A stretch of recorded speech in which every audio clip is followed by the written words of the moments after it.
रवायती food channel में आज हम झटपट चटखारेदार आलू चटनी 3 लेयर पकौड़ों की रेसिपी लेकर आए हैं। रेसिपी बहुत ही यूनिक और सिंपल है। इस इफ्तारी में आप इस रेसिपी को ज़रूर ट्राई करें। इंशाअल्लाह ताला आपको बहुत पसंद आएगी। ये चटनी पकौड़ों की रेसिपी 2 किस्म के पकौड़े हमने चटनी से तैयार किए हैं। जो भी आपको पसंद आए आप उसी रेसिपी को फॉलो कीजिए।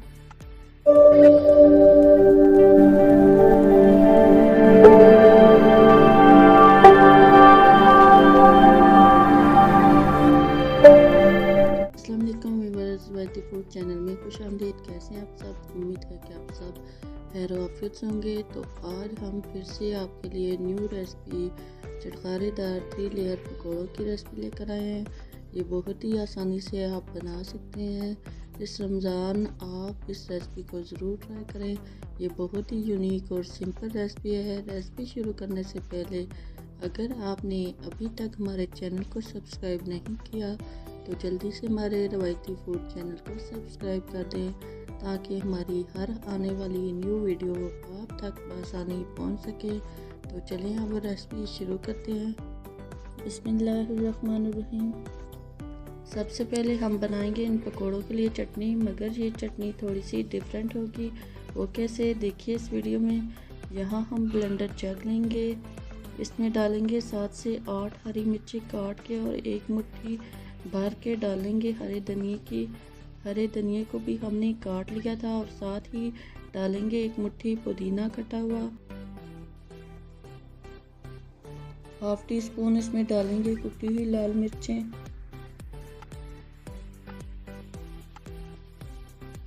वन टीस्पून नमक डालेंगे इसमें। हाफ टी स्पून भुना हुआ काला जीरा और हाफ टी स्पून ही इसमें डालेंगे पिसा हुआ तिम्बर। अब इसमें 2 टेबलस्पून के करीब पानी डालकर चटनी को अच्छे से पीस लेंगे।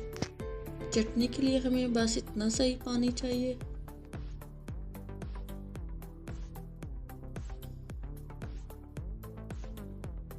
चटनी को हमने अच्छे से पीस लिया है और हमें चटनी गाढ़ी वाली चाहिए। तो इसमें हम डालेंगे 1 टेबलस्पून लेमन जूस, जो कि हम पहले डालना भूल गए थे। और साथ ही इसमें डालेंगे 1 कप भर के ब्रेड चूरा की हुई, या फिर आप ब्रेड क्रम्स भी कह लें। यहाँ पर 1 से 2 सेकंड के लिए चटनी को फिर से अच्छे से पीस लेंगे। यहाँ आप चेक कर सकते हैं चटनी हमारी बिल्कुल रेडी हो चुकी है। अब हम इसको प्लेट में निकाल लेंगे और साइड पे रख देंगे। और दूसरी जानिब हम एक बड़ा बाउल लेंगे, उसमें 1 कप बेसन ऐड कर देंगे।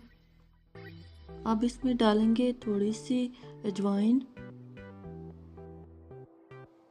1 टीस्पून नमक इसमें ऐड करेंगे। 1 टीस्पून डालेंगे इसमें खुश्क धनिया पाउडर। चौथाई टीस्पून डालेंगे कुटी हुई लाल मिर्चें। अब इसमें थोड़ा थोड़ा पानी डालते हुए दरमियाना गाढ़ा सा बैटर तैयार कर लेंगे। बैटर को आपने ज़्यादा पतला भी नहीं करना और ज़्यादा गाढ़ा भी नहीं कर देना, इससे आपके पकौड़ों की शेप खराब हो सकती है। यहाँ पर आप चेक कर सकते हैं बैटर हमारा बिल्कुल रेडी है। और अब हम यहाँ पर 3 अदद बॉयल्ड आलू लेंगे और इसको मोटे मोटे पीसेस में काट लेंगे। यहाँ पर सारे आलूओं की हम इसी तरह कटिंग कर लेंगे। आलू की हमने कटिंग कर ली है, ये आप देख सकते हैं। एक आलू का पीस हाथ पे उठाएंगे और उसके ऊपर तैयार की हुई चटनी लगा देंगे। हम यहाँ पर 1 टीस्पून लगा रहे हैं, आप चाहें तो ज़्यादा भी चटनी लगा सकते हैं। सेम इसी तरह हम सारे आलूओं के पीसेस पर चटनी लगा लेंगे।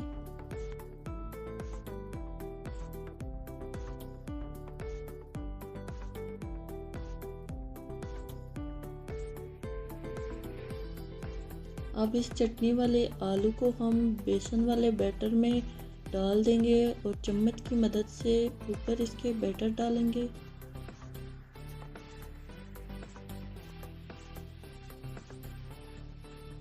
और फिर एक्स्ट्रा बेसन झाड़ते हुए गरम ऑयल में डालते जाएंगे। सेम इसी तरह सारे डालते जाएंगे और उलटते पलटते हुए इन पकोड़ों को फ्राई कर लेंगे।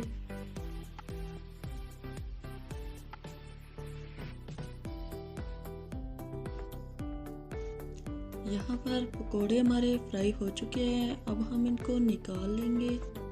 चटनी पकोड़े हमारे रेडी हैं, मगर हमारा बेसन बच गया था तो हमने इसमें बची हुई चटनी भी डाल दिया। अब हम इसमें डालेंगे कुछ मुख्तलिफ शेप में कटी हुई ब्रेड। अब इसमें डालेंगे एक छोटे साइज़ का रफली कटा हुआ प्याज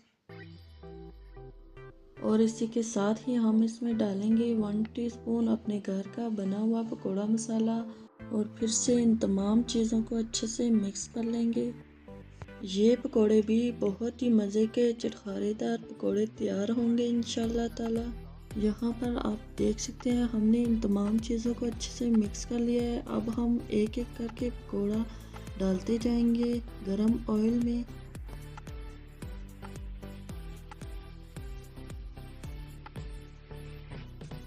अब इन पकोड़ों को भी उलटते पलटते हुए दोनों साइडों से गोल्डन फ्राई कर लेंगे। यहाँ पर ये पकोड़े भी हमारे रेडी हो चुके हैं, अब हम इनको निकाल लेंगे।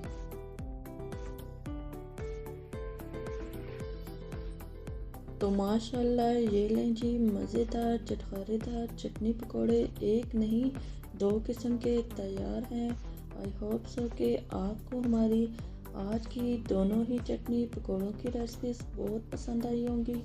वीडियो अच्छी लगी है तो लाइक शेयर कर दिया करें और प्यारा सा कमेंट भी कर दिया करें कि आपको हमारी मेहनत कैसी लग रही है। इसी के साथ ही अपना बहुत सा ख्याल रखें और हमें भी दुआओं में याद रखें और दीजिए हमें इजाज़त अगली वीडियो तक के लिए। अल्लाह हाफ़िज़।